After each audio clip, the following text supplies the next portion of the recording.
Baik, bismillahirrahmanirrahim. Assalamualaikum warahmatullahi wabarakatuh. Perkenalkan, kami dari kelompok 5 kelas D Praktikum Biofar. Di sini kami ingin menjelaskan materi mengenai penentuan koefisien partisi dan konstanta disosiasi. Koefisien partisi menggambarkan pendistribusian obat ke dalam pelarut sistem dalam dua fase, yaitu pelarut organik dengan air. Koefisien partisi semakin besar dan difusi trans menjadi lebih mudah disebabkan molekul larut dalam lemak. Organisasi terdiri dari dua fase lemak dan air, sehingga bila koefisien partisi tinggi ataupun rendah, maka hal ini akan menjadi hambatan pada proses difusi zat aktif.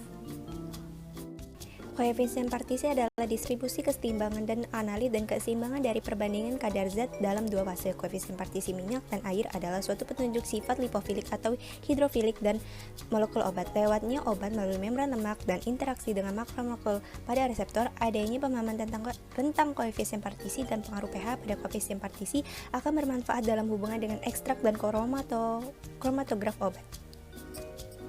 Baiklah, yang selanjutnya yaitu adalah lipofilitas dan absorpsi obat. Itu berhubungan dengan koefisien partisi, di mana koefisien partisi obat adalah nilai yang menentukan seberapa baik partisi senyawa di antara lemak dan air. Didefinisikan sebagai rasio konsentrasi senyawa di dalam fase larutan terhadap konsentrasi dalam pelarut tak tercampur sebagai molekul netral. Untuk koefisien partisi sendiri memiliki rumus, yaitu adalah konsentrasi fase organik dibagi dengan konsentrasi fase air. Baik, selanjutnya itu koefisien partisi. Jadi, jika suatu obat dalam bentuk tertrion akan sulit diabsorpsi jika memiliki kelarutan dalam asam lemak yang rendah idealnya.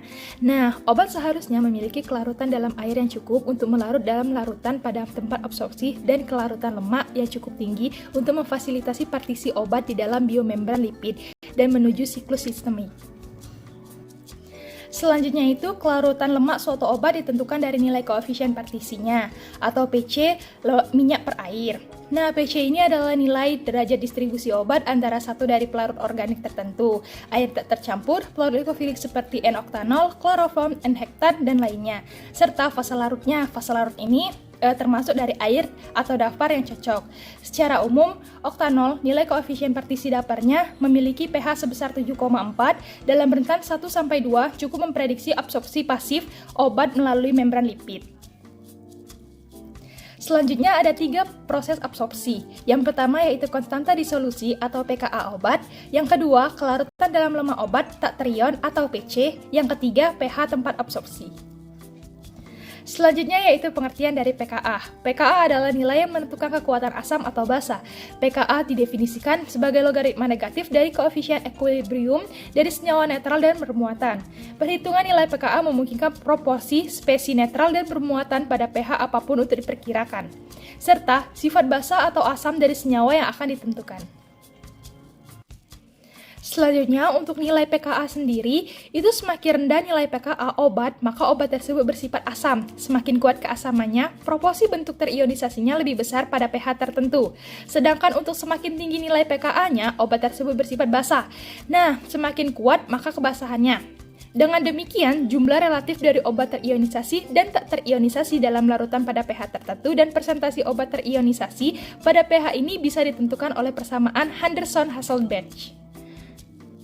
Oke, selanjutnya itu ada pun rumus untuk menghitung pH dari nilai pKa tersebut. Untuk asam lemah bisa dihitung dengan rumus pH sama dengan pKa plus log konsentrasi obat terionisasi per konsentrasi obat tak terionisasi. Setelah itu dihitung dengan persentase obat terionisasinya dengan rumus 10 pangkat pH min pKa per 1 ditambah 10 pangkat pH min pKa dikali 100.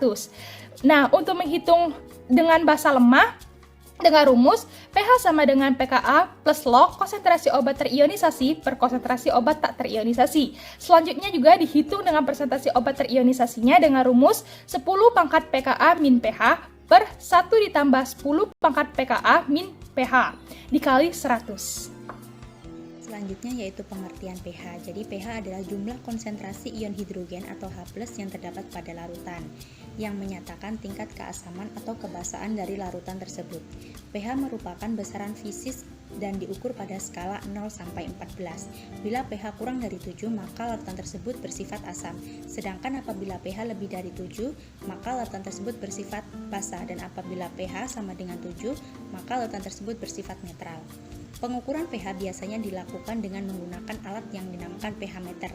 Salah satu pengukuran dengan memanfaatkan pH meter adalah pengukuran pada larutan mesin pencuci film radiografi.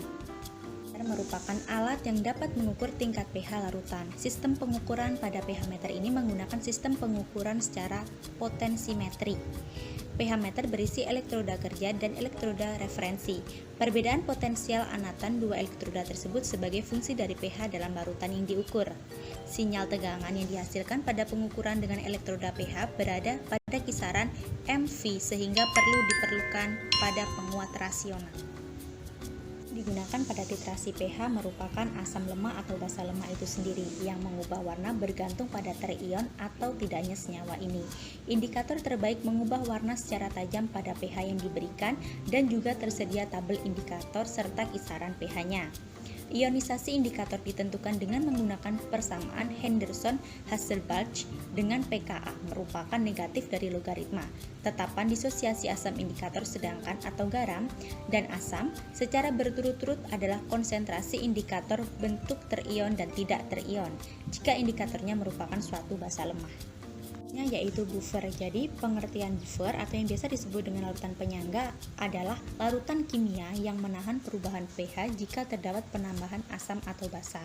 Larutan buffer ini terdiri dari asam lemah dan garamnya, seperti asam karbonat dan natrium bikarbonat, atau larutan basa lemah dan garamnya, seperti larutan amonia dan amonium klorida.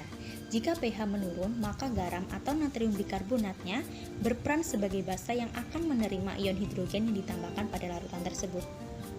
pH meningkat, asam lemah atau asam karbonatnya akan mendonorkan ion hidrogen kepada larutan sehingga perubahan pH akan disangga. Hal yang sebaliknya berlaku untuk basa lemah dan garamnya. Secara umum, buffer akan bereaksi dengan cara melepaskan atau mengambil ion hidrogennya. Penyangga sendiri terdiri dari suatu asam lemah dan basa konjugasinya yang menyebabkan suatu larutan dapat menahan perubahan pH apabila ditambahkan asam atau basa.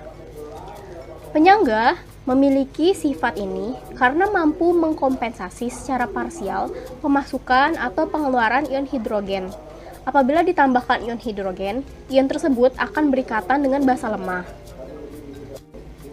Apabila ion hidrogen dikeluarkan, maka asam lemah akan berdisosiasi dan menggantikan ion yang hilang tersebut.